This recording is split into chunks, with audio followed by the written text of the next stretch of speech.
नमस्कार साथियों, बंटी क्लासेस में आप सभी का स्वागत है। तो आज ही क्लास में हम सेकेंड ईयर वालों की फर्स्ट सब्जेक्ट की दूसरी इकाई के बारे में बात करेंगे। जी हाँ दोस्तों, 901 आपका पेपर है, संज्ञान अधिगम और बाल विकास सब्जेक्ट का नाम है। तो इसी में आपकी जो दूसरी इकाई है, बचपन में अवधारणा निर्माण एवं चिंतन प्रक्रिया, इसी के इम्पोर्टेंट क्वेश्चन आंसर देखेंगे। ये इकाई आपकी 15 नंबर की होती है। ये द्वितीय वर्ष वालों का यानी सेकेंड ईयर वाले बच्चे एक क्लास देख सकते हैं अच्छे से इम्पोर्टेंट क्वेश्चन आंसर इस क्लास में, ठीक है। वैसे सारी सब्जेक्ट में फर्स्ट ईयर की और सेकेंड ईयर की एक दूसरे की रिलेटेड होती हैं, यानी कि एक दूसरे क्वेश्चन एक दूसरे सब्जेक्ट में पूछे जाते हैं, ठीक है। तो सेकेंड ईयर वाले जितने बच्चे हैं उसे इस क्लास को अच्छे से ध्यान से देखेंगे। और जो भी स्टूडेंट नए जुड़ रहे हैं वो चैनल को सब्सक्राइब कर दें और आगे न्यू क्लास देखने के लिए तो वीडियो को भी लाइक कर देना। अभी तक लाइक नहीं किया आपने, लाइक करो। सबसे पहले तो एक एक करके सारे क्वेश्चन दिखाएंगे, आपको सॉल्व कराएंगे। इंपॉर्टेंट क्वेश्चन है। सबसे पहले एमसीक्यू की बात करेंगे, ऑब्जेक्टिव क्वेश्चन की, जो कि 15 नंबर के आते हैं। ये पूरा सब्जेक्ट जो 901 का पेपर रहेगा वो आपका 70 नंबर का रहेगा, 70 नंबर का रहेगा। पास होने के लिए आपको इसमें 28 अंक लाने पड़ेंगे, ठीक है। 28 अंक लाने पड़ेंगे। 15 नंबर के वस्तुनिष्ठ प्रश्न आते हैं इसमें पूरे पेपर में, ठीक है। तो इम्पोर्टेंट जानकारी दे दूं मैं आपको। सबसे पहले जितने ही बच्चे हैं अभी जो हमसे जुड़ रहे हैं, जो लाइव देख रहे हैं, जिनमें से वो बच्चे हैं जिन्होंने नोट्स परचेस कर लिए हैं, अगर जिन बच्चों ने हमसे नोट्स यानी कोर्स ज्वाइन नहीं किया अभी तक, जो सेकेंड ईयर वाले बच्चे हैं जिन्होंने नोट्स परचेस किए थे, कोर्स हमारा लिया था, उसमें हमने न्यू नोट्स और अपलोड कर दिए हैं सेकेंड ईयर वाले कोर्स में।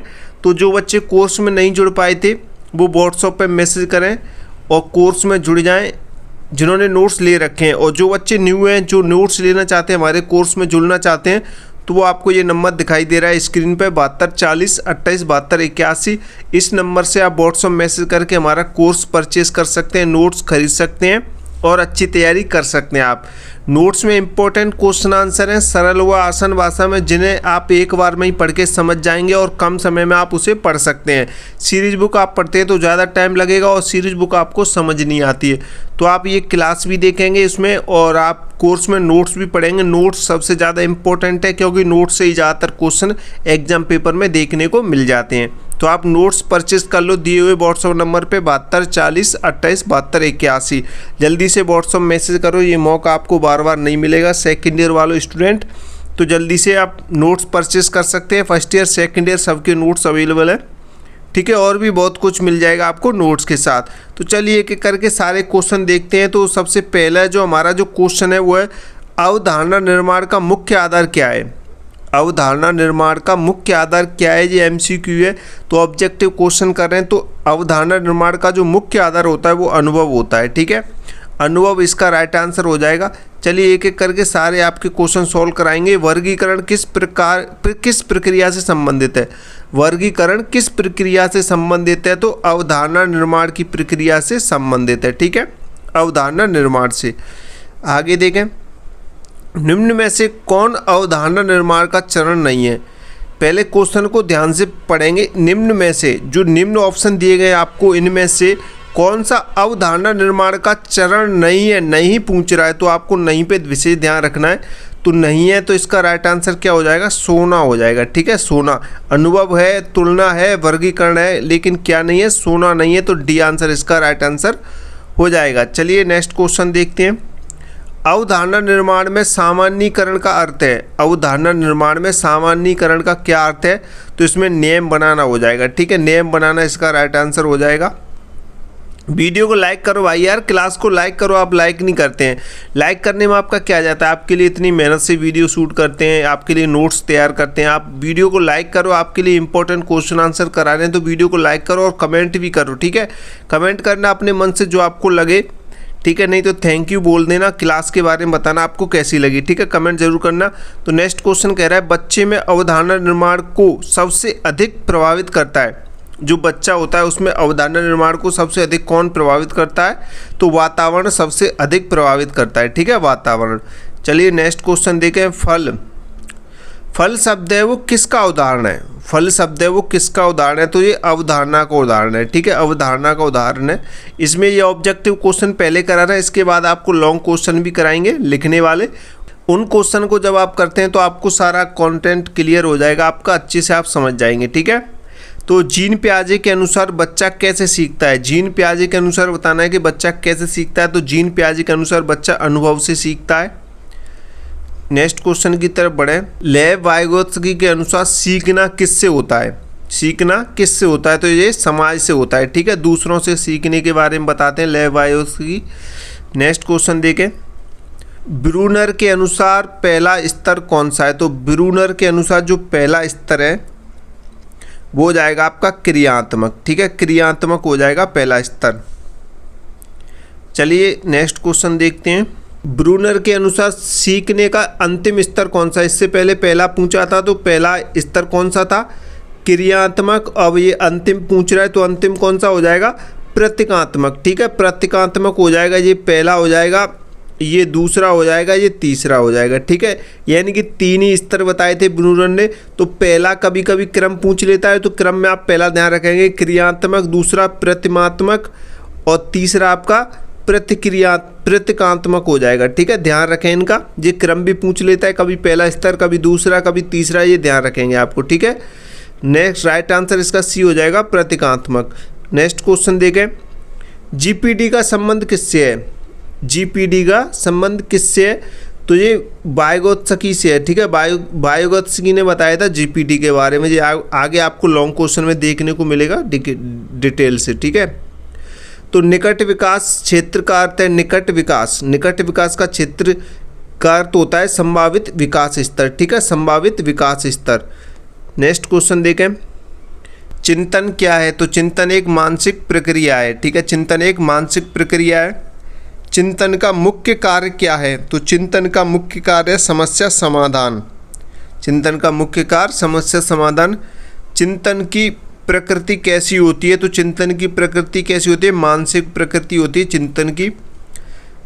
चिंतन किस पर आधारित होता है? तो चिंतन अनुभव पर आधारित होता है, ठीक है। अनुभव पर आधारित रहता है। निम्न में से कौन चिंतन का साधन है? निम्न में से कौन चिंतन का साधन है? तो ध्यान भी, छवि और अवधारणा, ये तीनों ही चिंतन के साधन है, ठीक है। ध्यान, छवि, अवधारणा, ये चिंतन के ही साधन है। नेक्स्ट क्वेश्चन देखें। छवि का अर्थ है, छवि का अर्थ बताना है तो मानसिक चित्र। मानसिक चित्र क्या है? छवि का अर्थ है, ठीक है। आप जो सोचते हैं, आपके मन में जो चित्र उत्पन्न होते हैं उसे ही क्या कहते हैं? छवि। जैसी छवि बनती है। और प्रतीक का उदाहरण है प्रतीक। प्रतीक का उदाहरण होता है संख्या। प्रतीक का उदाहरण क्या होता है? संख्या होता है। नेक्स्ट क्वेश्चन देखें। सूत्र का उपयोग कहाँ होता है? सूत्र का उपयोग कहाँ होता है? तो गणित में होता है, ठीक है। खेल में नहीं होता है, नींद में नहीं होता है, भोजन में नहीं होता है, गणित में होता है, ठीक है। नेक्स्ट क्वेश्चन देखें। चिंतन के लिए सबसे अनुकूल स्थिति कौन सी है? चिंतन के लिए सबसे अनुकूल स्थिति कौन सी है? तो शांत वातावरण होता है, ठीक है। चिंतन के लिए, आपके सोचने के लिए सबसे अनुकूल स्थिति शांत वातावरण होता है। नेक्स्ट क्वेश्चन देखें। चिंतन में बाधा कौन डालता है? तो चिंतन में बाधा कौन डालता है? डर डालता है, ठीक है। डर चिंतन में बाधा डालता है। निम्न में से कौन प्रतिकूल परिस्थिति है? निम्न में से कौन प्रतिकूल परिस्थिति है? तो परिस्थिति कौन सी हो जाएगी जो प्रतिकूल है? वो तनाव है, ठीक है। राइट आंसर इसका तनाव हो जाएगा। निम्न में से कौन प्रतिकूल परिस्थिति है? परिस्थिति यानी कि तनाव है, ठीक है। नेक्स्ट देखते हैं। थकान का प्रभाव क्या होता है? थकान का प्रभाव होता है वो सोच घटती है। थकान के प्रभाव से क्या होता है? सोच घटती है, ठीक है। आप जो सोचते हैं उसमें घटाव आता है, यानी कि स्तर उसका कम होता है, सोचने की क्षमता कम होती है। चिंतन और अधिगम का संबंध।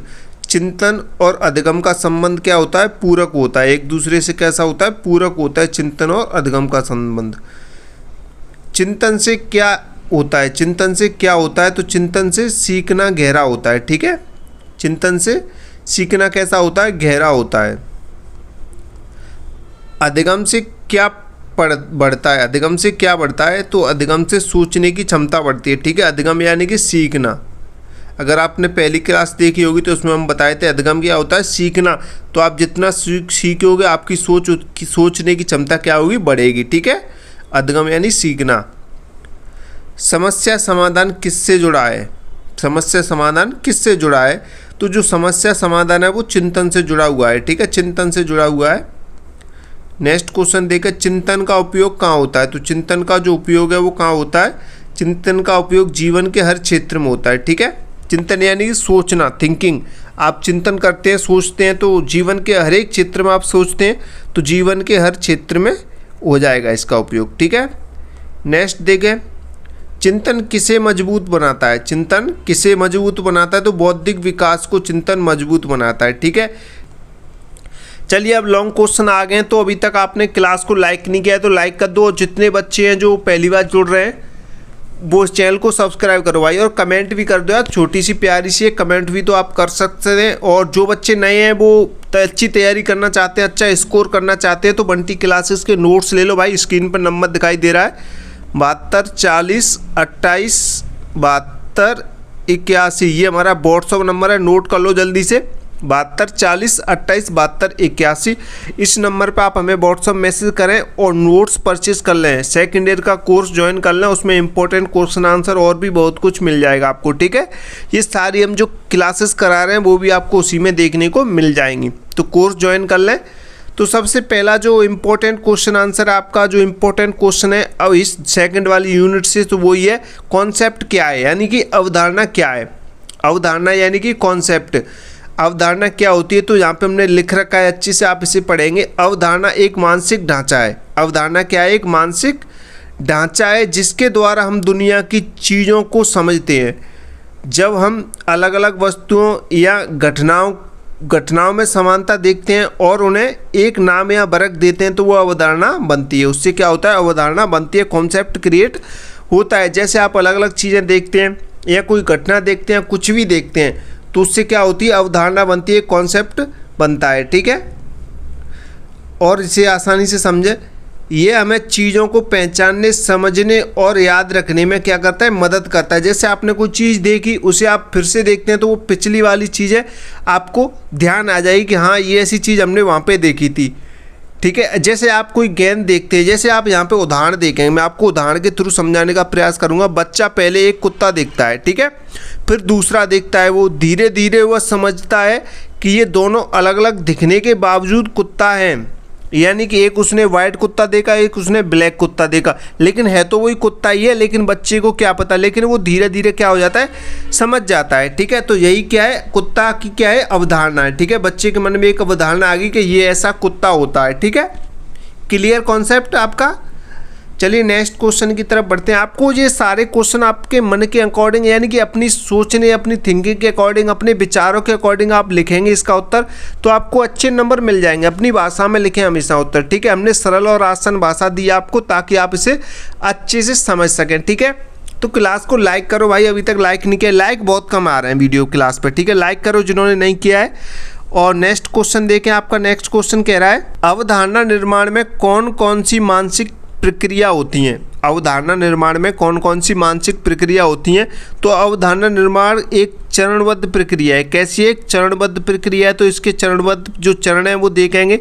सबसे पहले देखेंगे अनुभव, एक्सपीरियंस। अनुभव यानी कि एक्सपीरियंस, बच्चा पहले चीज़ों को देखता है और अनुभव करता है। ठीक है, अनुभव में क्या होता है? बच्चा पहले चीज़ों को देखता है, उसके बाद क्या करता है? अनुभव करता है। ठीक है, उसके बाद ध्यान, सेकंड नंबर पर आपका ध्यान, अटेंशन आ जाएगा। वह किसी विशेष चीज़ पर ध्यान देता है। ठीक है, कोई उसे यूनिक चीज़ दिखाई दी, अलग चीज़ दिखाई दी, विशेष दिखाई दी, तो उसे अच्छे से ध्यान से देखता है। ठीक है, तुलना में आप देखेंगे वह अलग अलग वस्तुओं की तुलना करता है। ठीक है, उसे कोई पहले ब्लैक रंग का कुत्ता देखा था, फिर उसने वाइट रंग का कुत्ता देखा, तो वो देख रहा है यार ये पहले ब्लैक था जी, अब ऐसा है, तो तुलना करने लग जाता है। ठीक है, नेक्स्ट चौथा पॉइंट देखें, समानता पहचानना। वह देखता है कि किन चीज़ों में समानता है। वर्गीकरण में देखेंगे समान चीज़ों को एक समूह में रखता है। सामान्यीकरण में देखेंगे वह एक सामान्य नियम बना लेता है। ठीक है, सामान्यीकरण में वो एक सामान्य नियम बना लेता है। जैसे सेब, आम, केला, बच्चा सीखता है कि ये सभी क्या हैं? ये फल हैं। सेब, आम, केला हैं तो अलग अलग, लेकिन एक ही कैटेगरी में आ रहे हैं। किस में आ रहे हैं? फल की कैटेगरी में आ रहे हैं, लेकिन हैं क्या है? ये फल ही हैं। सेब अलग होता है, आम अलग होता है, केला अलग होता है, लेकिन क्या है? ये सभी क्या है? सभी को मिला देते हैं तो फल बन जाते हैं। ठीक है, फल में आएंगे ये सभी चीज़ें।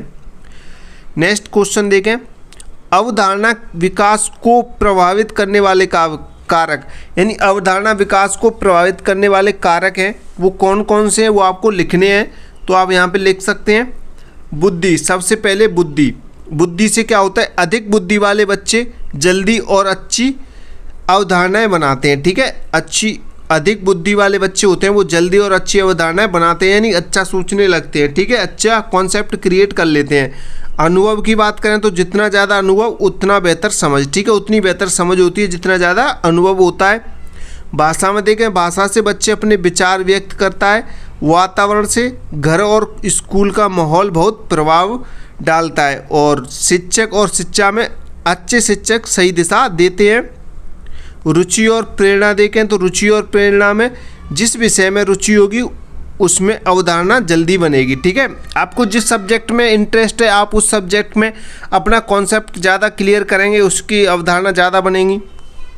नेक्स्ट, गांव। उदाहरण देखें, गांव और शहर के बच्चों की अवधारणाएं अलग अलग हो सकती हैं। ठीक है, ये उदाहरण के तौर पर आप समझ सकते हैं। ये सभी क्या है, ये अवधारणा विकास को प्रभावित करने वाले कारक हैं। ठीक है, बुद्धि, अनुभव, भाषा, वातावरण और शिक्षक और रुचि। ठीक है, तो आपने अच्छे से समझा। ये सारे इंपॉर्टेंट क्वेश्चन आंसर है।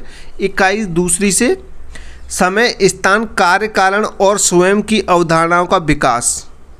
समय, स्थान, कार्य, कारण और स्वयं की अवधारणा का विकास। तो सबसे पहले टाइम देखेंगे, यानी समय का कॉन्सेप्ट देखेंगे, यानी समय की अवधारणा देखेंगे।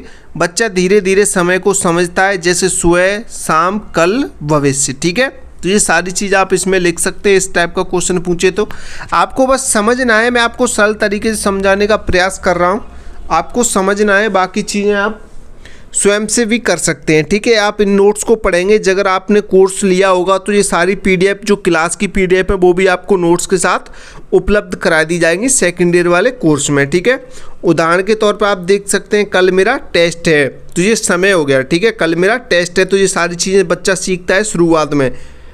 नेक्स्ट देखें, स्थान, स्पेस, कॉन्सेप्ट की बात करें, यानी कॉन्सेप्ट की बात करें, बच्चा दूरी, दिशा, स्थान को समझता है। ठीक है, स्थान में क्या करता है बच्चा, दूरी को सीखता है। दिशा क्या होती है, स्थान को समझता है। स्कूल घर के पास है, जैसे स्कूल घर के पास है। नेक्स्ट देखें, कार्य कारण, यानी कि कॉज इफेक्ट, बच्चा समझता है कि एक घटना दूसरी से जुड़ी होती है। ठीक है, एक घटना दूसरी घटना से क्या होती है, जुड़ी होती है। अगर पानी गिरता है तो फर्श क्या होगा, गीला होगा। उदाहरण भी साथ ही साथ आप देख सकते हैं, इन्हें आप भी पढ़ें अच्छे से। स्वयं देखें, सेल्फ कॉन्सेप्ट देखें, तो इसमें बच्चा अपने बारे में सोचता है, अपनी पहचान बनाता है। ठीक है, मैं अच्छा खिलाड़ी हूँ, जैसे मैं अच्छा खिलाड़ी हूँ, मैं अच्छा खेलता हूँ, तो ये बच्चा अपने बारे में, स्वयं के बारे में सोच रहा है। ठीक है, अवधारणा बना रहा है। नेक्स्ट क्वेश्चन देखेंगे, ब्रूनर का अवधारणा अधिगम मॉडल। तो इसके बारे में यहाँ पे लिख रखा है, जो ब्रूनर हैं वो एक प्रसिद्ध मनोवैज्ञानिक थे जिन्होंने बताया कि बच्चे धीरे धीरे चरणबद्ध तरीके से सीखते हैं। बच्चे क्या करते हैं, धीरे धीरे चरणबद्ध तरीके से सीखते हैं। उनका मानना था कि जो सीखना होता है वो सीखना हमेशा कैसा रहता है, सरल से जटिल की ओर रहता है। सरल से जटिल की ओर, यानी कि पहले कोई चीज़ें वो सरल तरीके से सिखाई जाती हैं, यानी पहले ऐसा सब्जेक्ट लें जो सरल है, जो बच्चों को आसान तरीके से समझा जा सके। ठीक है, जैसे गणित पढ़ा रहे हैं तो सरल संख्या लें, पहले जोड़ सिखा रहे हैं तो पहले बहुत ही छोटी संख्या लें, उसके बाद धीरे धीरे स्तर बढ़ाएं। ठीक है, तो सरल से जटिल की ओर। और जो ब्रूनर हैं उन्होंने अवधारणा अधिगम के 3 स्तर बताए। ठीक है, कितने बताएं, 3 स्तर बताए हैं जो कि इम्पोर्टेंट है। यहाँ पे देखेंगे जो पहला स्तर है वो क्रियात्मक स्तर है। ठीक है, क्रियात्मक स्तर है, तो इसमें इस स्तर पर बच्चा करके सीखता है। जो क्रियात्मक स्तर होता है इसमें क्या कहता है, बच्चा करके सीखता है, स्वयं करके सीखता है। जैसे बच्चा वस्तुओं को छूता है, पकड़ता है और प्रयोग करता है। जैसे आपने बच्चे को गेंद दे दी कोई, ठीक है, तो बच्चा उसे पकड़ता है, उसे छुएगा, सबसे पहले पकड़ेगा, फिर उसका प्रयोग करेगा। ठीक है, उसे खेलेगा, उसे फेंकेगा। ये सीखना अनुभव पर आधारित होता है। ठीक है, क्रियात्मक स्तर में क्या होता है, ये सीखना अनुभव पर आधारित होता है। इसका उदाहरण देखें, जैसे बच्चा गेंद को हाथ से पकड़कर उछालकर सीखता है कि गेंद क्या होती है। ठीक है, ये आप उदाहरण भी देख सकते हैं, उदाहरण से आपको आसान समझ में आएगा। दूसरा स्तर देखें, प्रतिमात्मक स्तर। ठीक है, आइकॉनिक स्टेज बोलते हैं इसे, प्रतिमात्मक स्तर को आइकॉनिक स्टेज बोलते हैं। ये आपसे एमसीक्यू में भी पूछे जाते हैं, एमसीक्यू में हम आपको पहले करा चुके हैं। तो इस स्तर पर बच्चा चित्रों और छवियों के माध्यम से सीखता है, चित्रों और छवियों के माध्यम से सीखता है। इसे क्या बोलते हैं? आइकॉनिक स्टेज बोलते हैं, यानी प्रतिमात्मक छवि के बारे में, छवि चित्रों के माध्यम से सीखता है। तो बच्चा वास्तविक वस्तु की जगह उसकी तस्वीर से समझता है, ठीक है, वास्तविक वस्तु की जगह उसकी तस्वीर से समझता है, उसकी कल्पना शक्ति बढ़ती है, ठीक है। इसमें क्या होता है? कल्पना शक्ति बढ़ती है। जैसे बच्चा किताब में गेंद की तस्वीर देखकर उसे पहचान पाता है, ठीक है, क्या कहता है? पहचान पाता है। पहले हमने जो क्रियात्मक स्तर पढ़ा था उसमें क्या था? बच्चे करके सीखता है, हमने उसे गेंद दी, उसने वो गेंद पकड़ी, उसे छुआ और फिर उसे उछाला तो उसे समझ आ जाए ये गेंद है। दूसरा जो स्तर आपका आइकॉनिक स्टेज वाला, उसमें बच्चे को किताब दी, उस किताब में क्या है? गेंद की तस्वीर है, तो उसे देखकर वो पहचान जाता है कि ये क्या है? ये गेंद है, ठीक है, क्या है? ये गेंद है। तो इसी हिसाब से हम आगे नेक्स्ट इसका जो तीसरा स्टेज है देखेंगे, प्रतीकात्मक स्तर, ठीक है, सिंबॉलिक स्टेज देखें। तो इसमें इस स्तर पर बच्चा भाषा, शब्द और चिन्हों से सीखता है। तीसरी स्टेज में क्या करता है? बच्चा भाषा, शब्द और चिन्हों से सीखता है। बच्चा शब्दों और प्रतीकों का प्रयोग करता है। इसमें क्या करता है? बच्चा शब्दों और प्रतीकों का उपयोग करता है। यह सबसे उन्नत स्टेज है, ठीक है, उन्नत स्तर है ये, सबसे उन्नत स्तर, ठीक है। अब इसका उदाहरण देखें। बच्चा बॉल या गेंद शब्द से ही समझ जाता है कि किस चीज़ की बात हो रही है, यानी कि बच्चे को आपने समझाया, शब्दों से सिखाया है, तो वो बॉल यानी कि गेंद वो समझ जाएगा। इंग्लिश में बॉल कहते हैं और हिंदी में गेंद कहते हैं, तो ये ठीक है, इन शब्दों से समझ जाता है कि बच्चा किसकी बात कर रहे हैं। आपको ही बता रहे हैं कि वो खिलाड़ी के पास लाल रंग की गेंद है, तो बच्चा समझ जाएगा कि यहाँ पे गेंद की बात हो रही जिससे खेला जाता है, ठीक है। नेक्स्ट क्वेश्चन देखें। पियाजे का मानसिक विकास सिद्धांत, पियाजे का मानसिक विकास सिद्धांत समझाइए। तो यहाँ पे हम शॉर्ट में समझा रहे हैं आपको, वैसे तो ये बहुत बड़े बड़े इनके आंसर हैं, आपको शॉर्ट में समझा रहे हैं ताकि आपके क्वेश्चन, यानी कि ये क्वेश्चन आपको पेपर में देखने को मिले तो आप इसे आसानी से लिख सकते हैं, ठीक है। तो जीन पियाजे ने बताया कि बच्चों का जो मानसिक विकास होता है वो चरणों यानी स्टेज में होता है और हर चरण में उनकी सोचने की क्षमता अलग अलग होती है। जीन पियाजे बता रहे हैं कि जो बच्चों का जो मानसिक विकास होता है, बालक का जो मानसिक विकास होता है वो स्टेजेस में होता है, यानी कि चरणों में होता है। तो चरणों के हिसाब से ही वो बच्चा सोच पाता है। हर एक चरण में अलग अलग सोचने की कैसी क्षमता होती है, वो अलग अलग होती है, ठीक है। हर एक चरण में अलग अलग सोचने की क्षमता होती है। तो पहली स्टेज के बारे में बात करें तो पहली आपकी जो स्टेज आती है वो संवेदी गति अवस्था आती है, जिसकी जो आयु होती है वो 0 से 2 वर्ष होती है, ठीक है। 0 से 2 वर्ष यानी कि जन्म से 2 वर्ष तक होती है संवेदी गति अवस्था। ऑब्जेक्टिव क्वेश्चन में ये आपसे पूछ सकता है संवेदी गति अवस्था की आयु बताइए, तो 0 से 2 वर्ष होती है, ठीक है। इसमें क्या होता है? बच्चा इंद्रियों यानी कि देखना, सुनना और गतिविधियों से सीखता है। बच्चा देखता है और सीखता है, ठीक है, देख कर सीखता है और सुनकर सीखता है इसमें, ठीक है। वस्तु स्थायित्व विकसित होता है। इसमें क्या होता है? वस्तु स्थायित्व विकसित होता है। जैसे उदाहरण के तौर पर देखें, माँ छुप जाती है, माँ छुप जाती है तो बच्चा पहले सोचता है कि वह गायब हो गई है। क्या होगी? जब माँ छुप जाती है तो बच्चा क्या सोचता है कि माँ क्या हो गई है? गायब हो गई है। बाद में समझता है कि वह कहीं है, बाद में समझता है कि वह कहीं है, यानी कहीं जा चुकी हैं, ठीक है। नेक्स्ट देखें, पूर्व संक्रियात्मक अवस्था। जो इम्पोर्टेंट है भैया, यहाँ से कई बार क्वेश्चन पूछा गया है, एमसीक्यू में भी पूछा गया है, रिक्त स्थान में भी पूछा गया है और एक वाक्य में भी पूछा गया है, ठीक है। 2 से 7 वर्ष इसकी आयु पूछ लेता है। और ये किसने कही थी? तो जीन पियाजे ने बताई है। ये पूर्व संक्रियात्मक अवस्था, कभी खाली संक्रियात्मक अवस्था भी पूछ लेता है। तो ये किसके द्वारा बताई गई है? जीन पियाजे के द्वारा बताई गई है। और 2 से 7 वर्ष इसकी आयु पूछ लेता है, ठीक है। कभी उल्टा बोल देता है कि 2 से 7 वर्ष की आयु जीन पियाजे के अनुसार उसे क्या बोलते हैं? तो उसे पूर्व सक्रियात्मक अवस्था बोलते हैं। कौन सी अवस्था बोलते हैं? 2 से 7 वर्ष को पूर्व सक्रियात्मक अवस्था। तो आपको ध्यान रखनी इंपॉर्टेंट है, ठीक है। ये क्या है? इम्पोर्टेंट है। तो इसमें क्या होता है? भाषा और कल्पना का विकास होता है। पूर्व सक्रियात्मक अवस्था में क्या होता है? भाषा और कल्पना का विकास होता है। बच्चा तर्क ठीक से नहीं कर पाता है इसमें।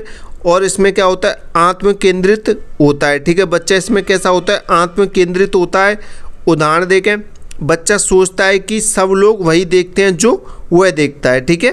तो इस कैसा होता है, आत्म केंद्रित होता है। उदाहरण देखें, आप इन्हें एक बार 2 बार पढ़ें, ठीक है। नोट्स परचेज कर लो भाई, अभी तक नहीं किए हैं तो मैं आपको नंबर फिर से नोट करा देता हूं। जिन बच्चों के पास नंबर नहीं है हमारे, तो नोट कर लो नंबर 72 40 28 72 81, ये हमारा व्हाट्सअप नंबर है। तो नोट्स यानी कि सेकंड ईयर का कोर्स परचेज कर लो भाई, अभी तक नहीं किया है तो ये सारे क्वेश्चन आपको पढ़ने पड़ेंगे। आप क्लास तो देख रहे हैं, 1-2 बार क्लास देखिए, 1-2 बार आप इन्हें पढ़ लीजिए अच्छे से। बहुत ही सरल और कम समय में आप पढ़ सकते हैं। सरल नोट्स हैं, शॉर्ट नोट्स हैं, ठीक है। आप इन्हें एक बार पढ़ लोगे, ये क्लास वाले नोट्स भी मिल जाएंगे आपको अलग से, और भी इंपॉर्टेंट क्वेश्चन आंसर हैं जो नोट्स में दिए गए हैं, आप उनको पढ़ते हैं और ये क्लास वाले नोट्स पढ़ते हैं तो आपका अच्छा स्कोर बन जाएगा, ठीक है। तो नोट्स परचेज कर लो, 90+ बन जाएगी आपकी, नहीं तो फेल भी हो सकते हैं, इसमें बहुत बच्चे फेल होते हैं। और आपके पास तो ये लास्ट साल है भाई, लास्ट साल में कुछ ऐसा कर जाओ कि आपकी अच्छी परसेंटेज बन जाए। तो नेक्स्ट देखें, ठोस संक्रियात्मक अवस्था होती है वो 7 से 11 वर्ष होती है। इसमें क्या होता है, बच्चा तर्क करना शुरू कर देता है, ठीक है। इसमें बच्चा तर्क करना शुरू करता है, ठोस चीज़ों को समझता है और संरक्षण की समझ आ जाती है। बच्चे में क्या आ जाती है, संरक्षण की समझ आ जाती है। जैसे हम उदाहरण के तरीके से समझे, पानी को गिलास में बदलने पर भी मात्रा समान रहती है, यह समझ आ जाता है बच्चे को, ठीक है। नेक्स्ट देखें, औपचारिक संक्रियात्मक अवस्था जो 11 वर्ष के बाद की होती है, ठीक है। औपचारिक संक्रियात्मक अवस्था 11 वर्ष के बाद की होती है। इसमें अमूर्त सोच विकसित होती है, अमूर्त होती है, और बच्चा कल्पना और तर्क दोनों कर सकता है, ठीक है। इसमें बच्चा कल्पना और तर्क दोनों कर सकता है। उदाहरण के लिए देखें, अगर मैं डॉक्टर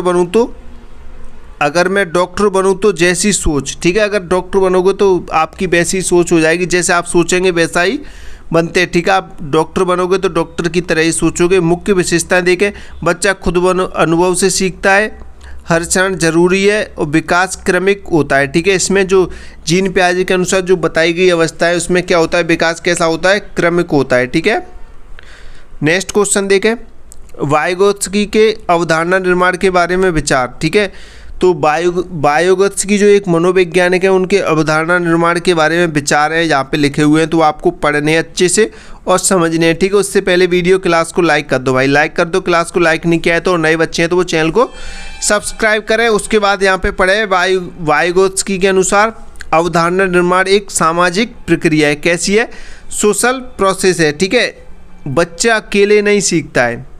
जो वाइगोत्स्की जो मनोवैज्ञानिक है वो कहते हैं बच्चा अकेला नहीं सीखता है, बल्कि वह समाज, भाषा और दूसरों के सहयोग से अवधारणाएं विकसित करता है। दूसरों के सहयोग से ही बच्चा सीखता है। तो इनके जो मुख्य विचार हैं यहाँ पे दिए हुए हैं, यानी कि सामाजिक अंतःक्रिया, इसमें क्या होता है, बच्चा माता पिता, शिक्षक और साथियों से सीखता है। भाषा का महत्व, इसमें भाषा सोचने और समझने का मुख्य माध्यम है, ठीक है। भाषा सोचने और समझने का मुख्य माध्यम है। और तीसरा देखें, निकट विकास क्षेत्र जिसको जीपीडी बोलते हैं, ठीक है। निकट विकास क्षेत्र जीपीडी, बच्चा अपनी क्षमता से अधिक सीख सकता है जब उसे किसी की सहायता मिलती है। ये भी सही बोलते हैं वो, अगर आप खुद पढ़ोगे तो आपको समझ नहीं आएगा, अगर आप टीचर की हेल्प लेके पढ़ते हो तो आपको ज़्यादा समझ आएगा, ठीक है। सहारा यानी कि शिक्षक धीरे धीरे मदद करता है और बाद में बच्चा स्वयं सीखने लगता है, ठीक है। उदाहरण के तौर पे देखें, शिक्षक बच्चे को गणित का सवाल सिखाता है, पहले बच्चा मदद से करता है, बाद में खुद करने लगता है। ये राइट है, यानी कि मैं आपको कोई चीज़ आपको बता रहा हूँ, ऐसे आपको पढ़ना है तो आप पहले तो सीखोगे, बाद में आप खुद भी पढ़ सकते हो, किसी को पढ़ा भी सकते हो, ठीक है। तो इस तरीके से आप सीखें, समझें। जैसे वाइगोत्स्की के अनुसार अवधारणा निर्माण के लिए समाज, भाषा और मार्गदर्शन बहुत आवश्यक हैं, ठीक है। तो आप ये सारी चीज़ें लिख सकते हैं और अपनी भाषा का प्रयोग करते हुए लिखें, आपको अच्छा नंबर मिलेगा। आप नो टेंशन रहिए एग्जाम में, ठीक है। अगर आपसे ऐसे क्वेश्चन पूछते हैं तो ये सारे क्वेश्चन वैसे तो इम्पोर्टेंट है, आपकी इकाई से लिए गए हैं, यूनिट से लिए गए हैं, ठीक है। और नेक्स्ट देखें यहाँ पे, ब्रूनर के अवधारणा निर्माण के बारे में विचार लिखिए। तो ब्रूनर के, अभी हमने वाइगोत्स्की के लिखे थे, अभी हम ब्रूनर के अवधारणा निर्माण के बारे में विचार लिखेंगे, ठीक है। ब्रूनर के लिखेंगे अभी। तो ब्रूनर के अनुसार अवधारणा निर्माण एक चरणबद्ध यानी कि स्टेप बाय स्टेप प्रक्रिया है। जिसमें बच्चा धीरे धीरे सरल से जटिल ज्ञान की ओर बढ़ता है। ठीक है, धीरे धीरे इसमें क्या होता है, सरल से जटिल की ओर बढ़ता है। तो ब्रूनर के मुख्य विचार देखेंगे तो ये ब्रूनर के 3 स्तर बताए गए हैं। क्रियात्मक स्तर जो कि हम पढ़ चुके हैं पहले, बच्चा करके सीखता है गेंद को पकड़ना। ठीक है, और दूसरा इसका प्रतिमात्मक स्तर जो आइकॉनिक स्तर है, चित्रों से सीखता है, इसमें गेंद की तस्वीर देखकर। और तीसरा आप देख सकते हैं प्रतीकात्मक स्तर, इसमें बच्चा भाषा और चिन्हों से सीखता है, जैसे बॉल। ठीक है, बॉल शब्द हो गया, इसमें गेंद कहते हैं बॉल को। और अन्य विचार देखें, बच्चा सक्रिय शिक्षार्थी होता है, बच्चा सक्रिय शिक्षार्थी होता है, खोज से सीखना अधिक प्रभावी होता है। ठीक है, उदाहरण के तौर पर आप यहाँ पे देखेंगे गणित से पहले वस्तुओं से गिनती, गणित से पहले वस्तुओं से गिनती, फिर चित्र, फिर संख्या, यह आप उदाहरण देखेंगे। और निष्कर्ष में आप देख सकते हैं ब्रूनर के अनुसार अवधारणा निर्माण करके, देखकर और समझकर, यानी समझकर शब्दों से होता है। ठीक है, या आप इन्हें 1-2 बार पढ़ लेंगे तो ज़्यादा बेटर रहेगा आपके लिए। नेक्स्ट देखें, पियाजे के अवधारणा निर्माण के बारे में विचार। अब हम पियाजे के विचार देखेंगे, किसके बारे में, अवधारणा निर्माण के बारे में। ठीक है, पियाजे के विचार देखेंगे अवधारणा निर्माण के बारे में।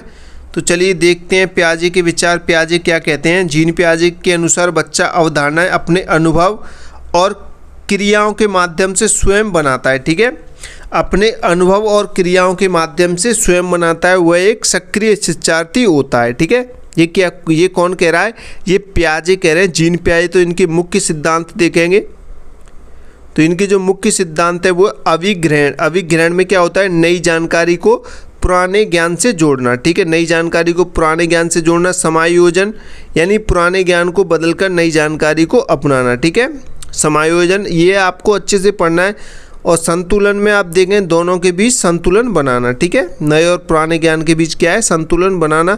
विकास के चरण की बात करें तो विकास के जो चरण है वो संवेदी गति, जो अभी आपको पढ़ा चुके हैं, 0 से 2 वर्ष बताए थे, पूरी सक्रियात्मक 2 से 7 वर्ष, और ठोस सक्रियात्मक और औपचारिक सक्रियात्मक।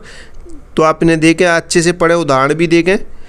बच्चा पहले सभी जानवरों को कुत्ता कहता है, फिर धीरे धीरे सही पहचानना सीख जाता है। ठीक है,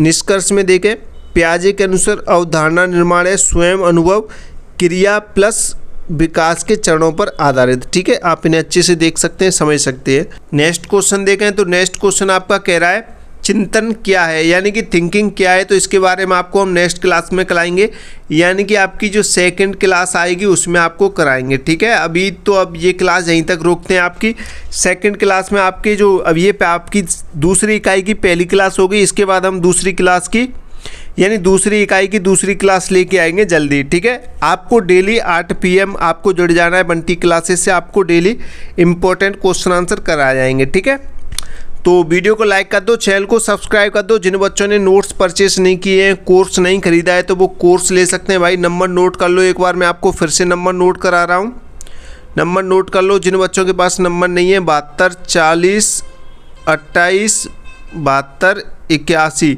ये हमारा व्हाट्सअप नंबर है। जल्दी से व्हाट्सअप करो, नोट्स परचेस कर लो, कोर्स ले लो। ये मौका आपको बार बार नहीं मिलेगा भाई, मैं तो बोल रहा हूँ आप कोर्स ले लो बिना किसी सोचे समझे, ताकि आप अच्छा स्कोर कर सकें। भाई ये लास्ट साल है आपकी, तो आप अच्छा स्कोर करो, अच्छी चीज़ें पढ़ो, कम समय में आप अच्छी तैयारी करो। ठीक है, तो वीडियो को लाइक कर दो, चैनल को सब्सक्राइब कर दो। दूसरी इकाई की दूसरी क्लास लेके आएंगे जल्दी, तो मिलते हैं अगली नई क्लास में। जय हिंद, जय भारत।